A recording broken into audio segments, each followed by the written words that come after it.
Last week I was talking about my great-great-grandfather Nicola Leith and his brothers and how they went to sea. This week I've got some of the artefacts we've got left over from that time. I was going to show you. Let me adjust the camera. Here we go. I was going to show you James's service medal with the Basque Roads clasp.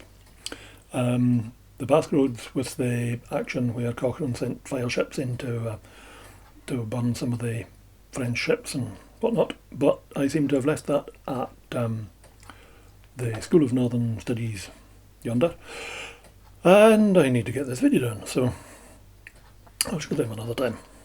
Let's see. We'll start off with something which isn't actually an artefact from a long time ago.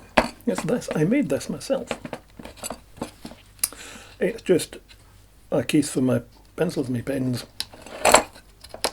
and such like. When I started doing my history studies, I thought I'd need need pens and stuff in a case to put them in. So this wood actually is a piece of pitch pine which was part of the roof of the Strumneys Museum, and my father got it many years ago. So I thought, what better, more appropriate thing to use than a nice historic piece of wood like this, and make the case like this. Took me ages to find clips that work opposite ways and are the same kind. Anyway, did all that work, and then my sister pointed out we have this. This is a racer case made for nickel by his brother James. So it's just a simple case with a sliding top like that.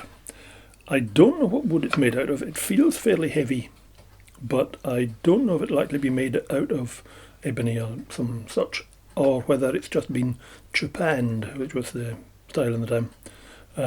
Trepanned being painted black or lacquered, depending on how you want to do it. Well, there's a little space here that a little named plaque would have been put in. It has long since fallen out. But that's that. Just made by James, a man who went to the Battle of Trafalgar. Not entirely willingly. That's where his ship went, so he had to go. There's that. Now there's this, which is a terribly corroded little thing. It's a penny top and bottom, and then there's been a copper circle put on it, which fits in here, and then this copper jacket has been just given grooves alongside to make it look like a stack of pennies. This is where the solder joint was, and it has, in the years intervening, it's split. No idea who made this. It would possibly have been an ancestor who made that, but what's in it is vaguely interesting. These are the buttons from a petty officer's coat from the Napoleonic era. There are, let's see if we can get a good vision on this. There are lines, kind of decorative lines etched around the edge and whatnot, but it's so worn that there's very little evidence of what was there in the past. This was the buttons of Nichol's coat. That's all it was, because what would have happened would he'd have come home with his coat, and because it was a good coat, he'd have carried on wearing it. So these buttons have, they're worn down through use, and they're now looking very smooth and shiny. But those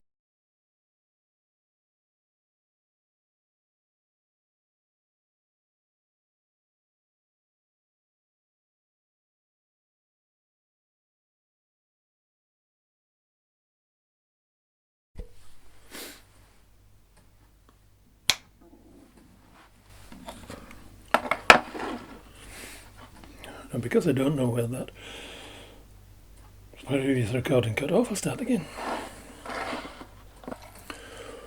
And once the coat was no longer good, they took the buttons off, presumably planning to use them again, and they never got used again.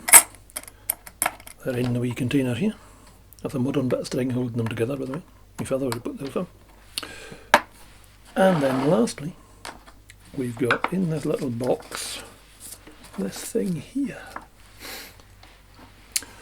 This is James's Trafalgar Medal.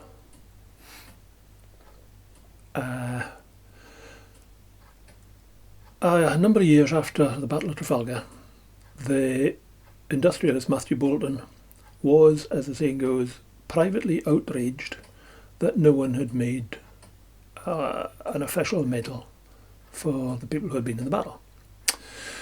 So he had this commissioned. I believe there were a couple of them struck in gold. Then the senior officers got them in silver. The junior officers got them in white metal. And the rest of the ordinary seamen and such like got ones like this, which are, I believe it's a kind of bronze it's made from. It's not particularly well made, I think, and a bit flaky around the edges. So there would have been so many made that I'm sure they'd have tried to save money and things with good, but who knows. I noticed on the internet there's a reference that says these were made in steel, but they're not. I've tried a magnet on this and it's not rusty steel, it's a bronzy kind of thing.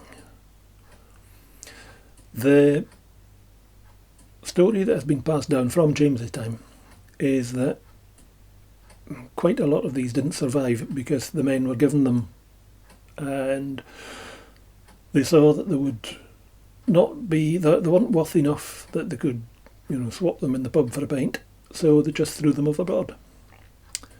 So there you are. So a Trafalgar Medal there.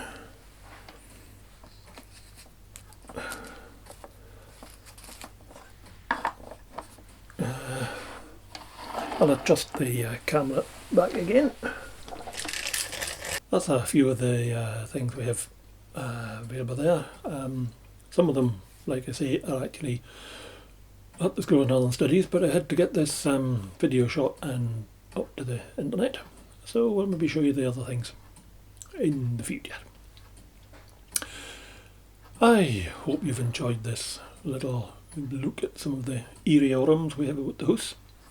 If you have, a like, a comment and or a subscribe would be awfully nice. Next week I'll be back showing you something else, and in the meantime, have fun till then.